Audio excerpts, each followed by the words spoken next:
Bonjour. Dimanche dernier, le mot-clé était le mot prophète.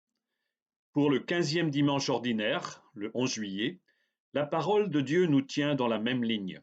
Le message, pour ce dimanche, se concentre sur la mission confiée par le Seigneur. Au fil des lectures, nous suivrons d'abord le prophète Amos, choisi par Dieu pour secouer le peuple d'Israël. Puis nous retrouverons de nouveau saint Paul pour écouter une belle méditation qui ouvre la lettre aux Éphésiens. Elle nous dira le projet de Dieu pour nous et pourquoi nous avons été choisis par lui. Enfin, l'évangile de Marc nous raconte la première mission confiée par Jésus à son équipe de choc, ce groupe appelé les 12. Ce chemin de méditation nous interpelle ce dimanche pour saisir quelle est la mission de tout baptisé à la suite de Jésus et à son appel. Mais commençons par voyager dans les temps lointains de l'histoire du peuple de Dieu. Nous sommes au début du 8e siècle avant Jésus-Christ, sous le règne de Jéroboam II, roi d'Israël. Après les règnes de David et de Salomon, les 12 tribus se sont séparées. 10 tribus ont formé le royaume du Nord avec Samarie comme capitale et Bethel comme lieu de culte. Et le royaume du Sud, 2 petites tribus avec pour capitale et lieu de culte la cité de David, Jérusalem. Le prophète Amos habite dans le sud, mais Dieu l'envoie au nord. Problème. Pour trouver ce texte dans votre Bible, cette première lecture est extraite du chapitre 7 du livre d'Amos, les versets 12 à 15. En ces jours-là, Amazias, prêtre de Bethel, dit au prophète Amos, « Toi, le voyant, va-t'en d'ici, fuis au pays de Juda, c'est là-bas que tu pourras gagner ta vie en faisant ton métier de prophète. Mais ici à Bethel, arrête de prophétiser, car c'est un sanctuaire royal, un temple du royaume. » Amos répondit à Amazias, « Je n'étais pas prophète, ni fils de prophète. J'étais bouvier, et je soignais les sycomores. Mais le Seigneur m'a saisi quand j'étais derrière le troupeau, et c'est lui qui m'a dit, « Va, tu seras prophète pour mon peuple Israël. » Amazias est chez lui, prêtre du temple de Bethel dans le royaume du Nord. Et voilà que surgit ce prophète venu du Sud pour annoncer le malheur tout proche. La première partie du livre d'Amos contient les messages qui annoncent une catastrophe politique imminente. Et c'est Dieu qui parle par la bouche du prophète. Écoutons. Je déteste, je méprise vos fêtes, je n'ai aucun goût pour vos assemblées. Éloignez le tapage de vos cantiques, mais que le droit jaillisse comme une source, la justice comme un torrent qui ne tarit jamais. Ça se trouve au chapitre 5 d'Amos, dans les versets 21 à 24. On imagine aisément l'accueil réservé à Amos par le prêtre Amazias. Amos a été vivement invité à retourner chez lui dans le sud. D'où cette défense entendue ce dimanche. Amos n'a rien demandé. Dieu l'a appelé et envoyé, alors qu'il vivait bien tranquille de son travail d'éleveur de bœufs. Le prophète n'a fait que répondre à sa vocation. Ensuite, écoute qui voudra le message divin. Le royaume du Nord a été sourd au message. En 721 avant Jésus-Christ, la catastrophe est arrivée. Le royaume a été envahi et détruit par les armées assyriennes. Aujourd'hui, nous pouvons relire les prophéties d'Amos, en y entendant l'appel pressant du Seigneur à tenir ensemble la foi et la justice sociale, la prière et la solidarité avec les plus démunis. Nous continuons avec la deuxième lecture maintenant. Depuis plusieurs semaines, nous avons lu plusieurs passages de la première lettre aux Corinthiens. Nous ouvrons ce dimanche la lettre aux Éphésiens que nous allons parcourir pendant plusieurs semaines. Après avoir salué les chrétiens d'Éphèse, ville où Paul a longuement séjourné, la lettre commence par une belle prière où l'auteur de la lettre bénit Dieu le Père de notre Seigneur Jésus-Christ. Et cela pour une bonne raison. Dieu nous a choisis. C'est en fait le projet de Dieu pour nous et son œuvre dans notre vie que contemple le rédacteur de la lettre. En raison de la beauté de cette page, l'Église a décidé d'intégrer cette prière chaque semaine dans la prière des vêpres du lundi soir. Cette page est considérée comme une hymne dans la liturgie des vêpres. Elle se trouve dans le chapitre 1 de la lettre aux Éphésiens, du verset 3 au verset 14.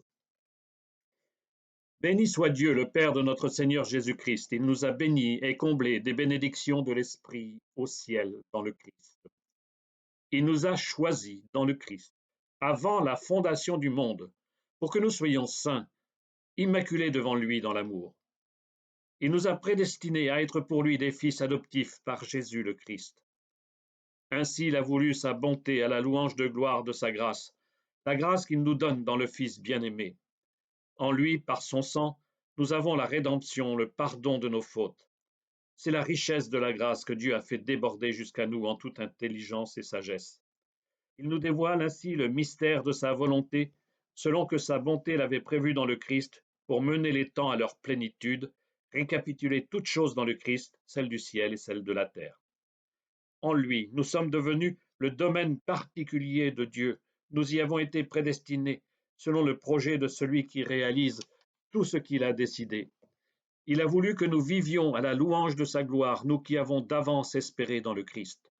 En lui, vous aussi, après avoir écouté la parole de vérité, l'évangile de votre salut, et après y avoir cru, vous avez reçu la marque de l'Esprit Saint. Et l'Esprit promis par Dieu est une première avance sur notre héritage en vue de la rédemption que nous obtiendrons à la louange de sa gloire. Cette prière de bénédiction nous donne de contempler l'œuvre de Dieu qui a conduit son projet depuis l'origine. Nous avons bien raison de lui rendre grâce pour tout ce qu'il a fait pour nous. Il nous a choisis dès avant la création du monde. Il nous donne son esprit. Il fait de nous par Jésus ses fils adoptifs. Par la mort de Jésus sur la croix, il nous accorde son pardon. Il nous inonde de sa bonté et de sa grâce. Il conduit son projet jusqu'à son terme pour que tout soit rassemblé par le Christ à la fin des temps. Nous lui appartenons car nous sommes son domaine particulier. Par l'écoute de la parole et par notre foi, Dieu imprime en nous sa marque. Ce terme rappelle la parole rituelle qui accompagne l'onction de Saint Crème à la confirmation. Sois marqué de l'Esprit Saint, le don de Dieu. Bref, si nous rendons grâce à Dieu par cette belle hymne, c'est en contemplant comment Dieu a tout fait pour nous sauver. Prenons le temps de relire tranquillement cette belle et grande prière de bénédiction. Enfin, nous poursuivons avec la lecture de l'Évangile selon saint Marc. Au chapitre 3, les versets 13 à 19, Jésus a choisi les 12, ce groupe rapproché, appelé à devenir les piliers du nouveau peuple. Dans ce récit, Jésus envoie en mission ces hommes qu'il a choisis. Et donc, cet évangile, à la suite de l'évangile lu le dimanche précédent, nous raconte l'envoi en mission des 12, et il se trouve au chapitre 6, les versets 7 à 13. En ce temps-là, Jésus appela les 12. Alors il commença à les envoyer en mission, deux par deux. Il leur donnait autorité sur les esprits impurs. Il leur prescrivit de ne rien prendre pour la route, mais seulement un bâton. Pas de pain, pas de sac, pas de pièces de monnaie dans leur ceinture. Mettez des sandales, ne prenez pas de tunique de rechange. Il leur disait encore, quand vous avez trouvé l'hospitalité dans une maison, restez-y jusqu'à votre départ. Si dans une localité on refuse de vous accueillir et de vous écouter, partez et secouez la poussière de vos pieds, ce sera pour eux un témoignage. Ils partirent et proclamèrent qu'il fallait se convertir.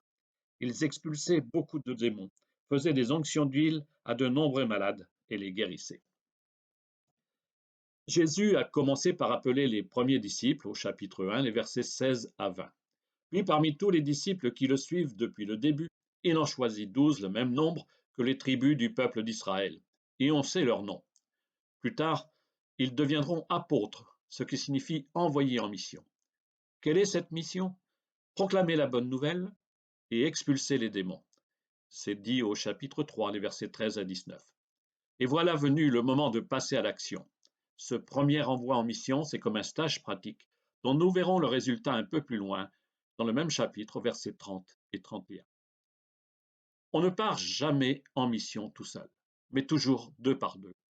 On trouve déjà ce nombre dans le livre du Deutéronome. Il faut au moins deux témoins pour authentifier la vérité lors d'un procès. Deutéronome, chapitre 19, verset 15. Pour rendre compte de la vérité transmise par les missionnaires, il faut être deux, et ce sera bien la pratique qu'on verra appliquée dans les actes des apôtres. Par exemple, l'envoi en mission de Paul et Barnabé par l'église d'Antioche, acte 13, versets 2 et 3. La mission aujourd'hui ne peut se vivre en solitaire. On ne travaille pas à son propre compte. C'est une tâche à vivre en église. Ensuite, la mission est à vivre dans le dénuement. tout juste un bâton et des sandales aux pieds, pas besoin de bagages encombrants. Annoncer la bonne nouvelle aux pauvres et aux petits porte cette exigence pour l'apôtre de vivre une authentique pauvreté. Le missionnaire trouvera le gîte et le couvert chez l'habitant. Être apôtre, ce n'est pas s'installer dans le confort, c'est vivre en nomade, devenir des voyageurs au service de la bonne nouvelle. Si l'apôtre est bien accueilli, tant mieux. Mais s'il se trouve rejeté comme le fut Amos à Bethel, pas de problème. On s'en va sans rien emporter, même pas la poussière du chemin. La mission est à vivre dans la gratuité et dans la liberté. À celui à qui on annonce la bonne nouvelle, on confie la clé de la porte. On ne l'enferme pas dans nos murs. Voilà une règle, en quelque sorte, la déontologie originelle pour tous ceux qui accompagnent des catéchumènes vers le baptême.